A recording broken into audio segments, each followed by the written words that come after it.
pare ko, kakaiba yung dala mo ngayon ah. Hindi kaya tayo magkakaroon ngayon. Prutas muna tayo. Para healthy naman. Healthy living no pare ko. Oo. Ano ba yung mga yung dala mo pare ko? Ayan. Bago na naman yung pare ko ah. Oo. Saan mo na-discover yan pare ko? Wala, napanood ko lang sa TikTok kasi nagte-trending siya.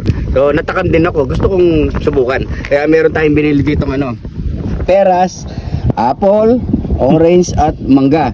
Meron din yung ubas syempre. Yan. So kahit anong prutas pwede naman mga pare ko eh. So tara, gawin na muna natin yan. So naiwanan natin lahat. Yan. Ilalagay na natin ng ating tahin. Yan.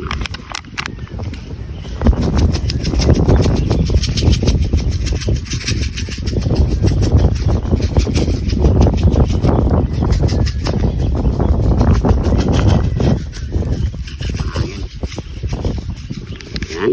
Muna natin dito sa mangga. Muna natin.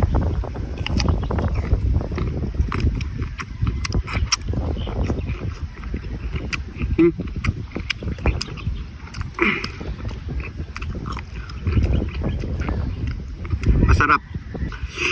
Medyo maalat, medyo maanghang. Tapos parang pasa pa.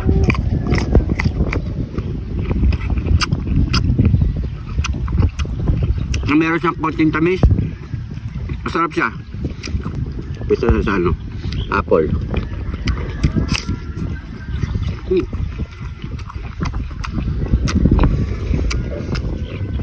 Masarap din siya sa prutas.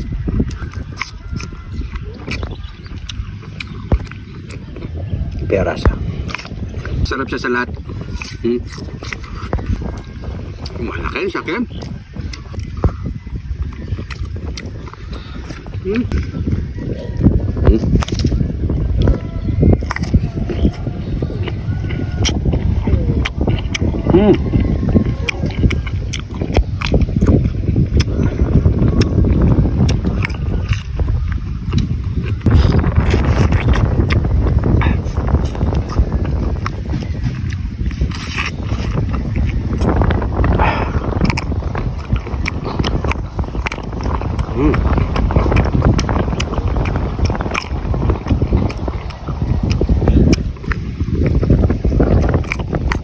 Sarap.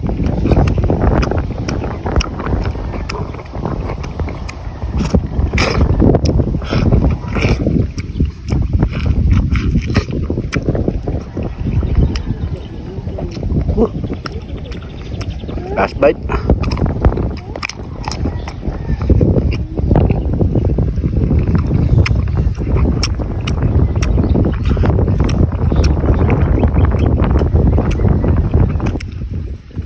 So mga pare ko try nyo na. Sarap. Order nyo lang sa tahin, sa TikTok. Try nyo, napakasarap. Kahit anong prutas, pwede nyo i-mix dito mga pare ko Maraming salamat sa panonood. Kung nagustuhan nyo ito mga pare ko, pa-share na lang po ang ating video. Maraming salamat po. Ingat po kayo lagi dyan. God bless po.